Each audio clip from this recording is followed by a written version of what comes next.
अद्वैत, अगुण, निराकार, निरीह, है ना, निर्मम, निराश्रय, है ना, ऐसे शब्दों से जिसे विभूषित किया गया है। अगोचर, हाँ, मन वाणी में जानने वाला नहीं, मन सोपगम्य, है ना, मन से भी वो क्या है, अगम्य है। कहीं जो है उसको कोई देख नहीं सकता, सुन नहीं सकता। जो कुछ देखा वो सुना जाता है, वो पूर्ण नहीं है। जिसको आंख से देखा जाता है, कान से सुना जाता है, वो पूर्ण उसका स्वरूप नहीं है भैया। तो वो परमात्मा कैसे पकड़ा जाए, कैसे पकड़ा जाए भैया? जो कभी किसी साधन के द्वारा पकड़ में आने वाला नहीं है, न कर्मयोग के द्वारा, न ज्ञान योग के द्वारा, न अष्टांग योग के द्वारा, किसी न भक्ति योग के द्वारा। जो है साधारण गौणी भक्ति से मतलब नहीं, ये नहीं है। वो कैसे पकड़ा जाए, है ना, कैसे पकड़ा जाए, वो कैसे पकड़ में आवे? जो सब प्रकार से जो है स्वतंत्र है, स्वराट है, किसी के अधीन नहीं है, निरंकुश है, वो कैसे आवे पकड़ में? तो भैया स्वयं भगवान कहते हैं, भैया भक्त्या तु एकया ग्राह्या, मैं भक्ति से ही ग्रहण करने योग्य हूं। किससे? भक्ति से ग्रहण करने योग्य। कहते हैं भगवान, हम में प्रवेश करने के लिए कोई चाहता है, हमको देखने के लिए कोई आतुर है, हमारी साम्यता को जो देखना चाहता है, साम्यता में सम्मिलित होना चाहता है, जानने में हमको समर्थ होना चाहता है, तो क्या करें? जो है हम भक्ति के द्वारा ही उसे जो है प्राप्त होने योग्य होते हैं।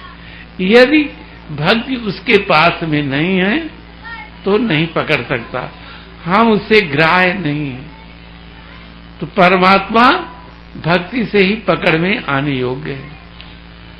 भगवान आधीन हो जाते हैं, इतने वो स्वतंत्र स्वराट परमात्मा आधीन हो जाते हैं, जो निरंकुश शासक हैं, काल के काल हैं, काल कर्म स्वभाव गुण भक्षक हैं। ऐसे परमात्मा किसके अधीन हो जाते हैं? किसके अधीन हो जाते हैं? भक्तिवान के अधीन हो जाते हैं। भक्तिवान की अहम भक्त पराधीन हो, वशी कुर्वन्ति माम भक्त्या सत स्त्रिया सतपतिम यथा। सत स्त्रिया सतपतिम यथा। उन भगवान को प्राप्त करके कितना सुख, क्या कुछ भेद रह जाता होगा? जहां सच्चा पत्नीत्व है और सच्चा पतित्व है, वहां क्या कोई भेद रहता है? कोई भेद नहीं रह जाता। इसीलिए कहा कि अब बसी सतपति, सत स्त्रिया सतपति, दोनों में सत लगा है। वो सत कब आता है? जब स्त्री स्वातंत्र को छोड़ देती है, तब पति भी स्वातंत्र को छोड़ देता है। जब यह जीव परमात्मा के अधीन हो जाता है, स्वातंत्र को छोड़ देता है, इस जीव का स्वरूप क्या है? अर्थतंत्र। भगवान के अधीन होकर के रहना, स्वतंत्र की एक बूंद उस पारतंत्र सिंधु जो है ना, तो उससे जो है उससे सम्मिलित न हो गए, है ना। गंगा जी में गंदा पानी न जाए, एक बूंद स्वातंत्र की, सदैव परतंत्र। ये जब जीवात्मा हो जाता है तो परमात्मा उसके परतंत्र हो जाता है। वशी कुर्वन्ति माम भक्त्या सत स्त्रिया सतपतिम यथा। तो इस प्रकार से वो परमात्मा पकड़ में आता है। परमात्मा पकड़, आम भक्त पराधीनो, कैसे?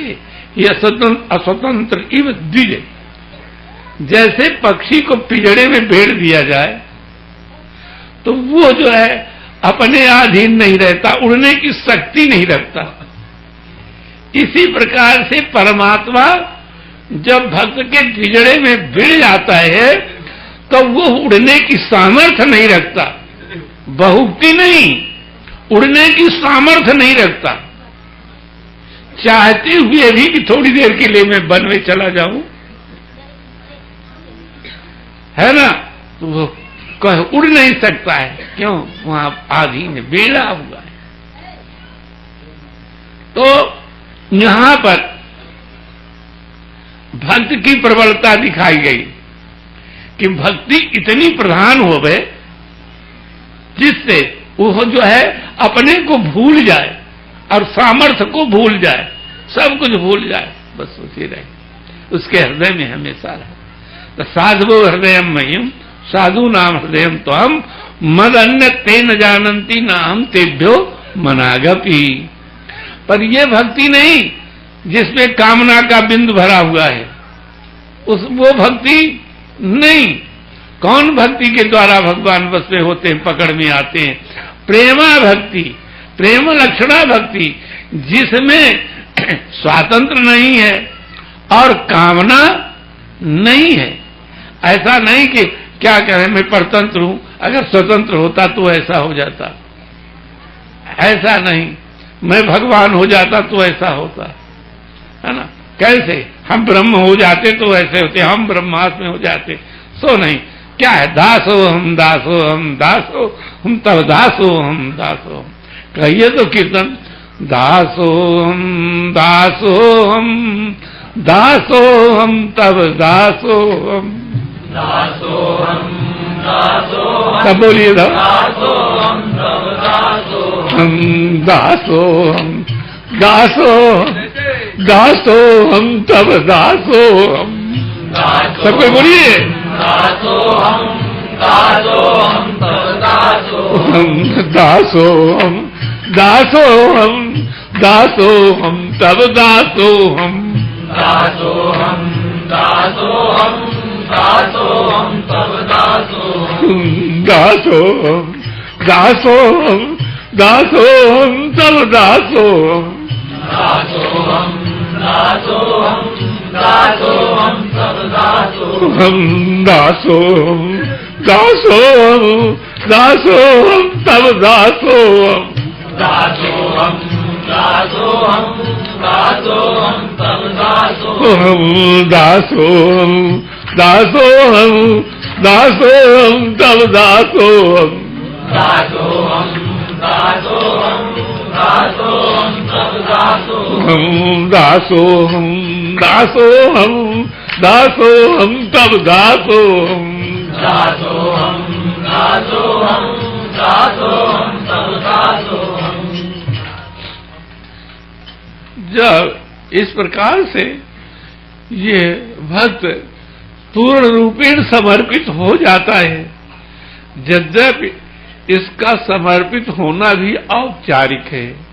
कैसे? ये स्वयं उनका है, क्या हमारा समर्पण है? ये स्वयं उनका दास है, कोई बनावटी दास नहीं है। क्या? स्वयं उनका सहज दास है। दास बन जाए ऐसा नहीं, ये सहज दास है, स्वाभाविक दास है। जैसे ईख में शक्कर डालनी नहीं पड़ती कि ईख के वृक्ष में शक्कर डाले तब मीठा हो, वो स्वाभाविक मीठा ही है।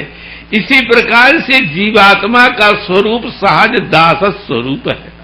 यह जीवात्मा परमात्मा का शेषभूत दास है, समझ? जो है आगंतुक दास नहीं है, निरागंतुक दास है ना? औपाधिक नहीं, निरुपाधिक दास है। दास भूता स्वतः सर्वे यात्माना परमात्मना। ये और जब समझ में आता है, चलते रास्ते में चलते चलते फिर देख लेता है। अभी तो अपरोक्ष ज्ञान होता है कि हम दास हैं,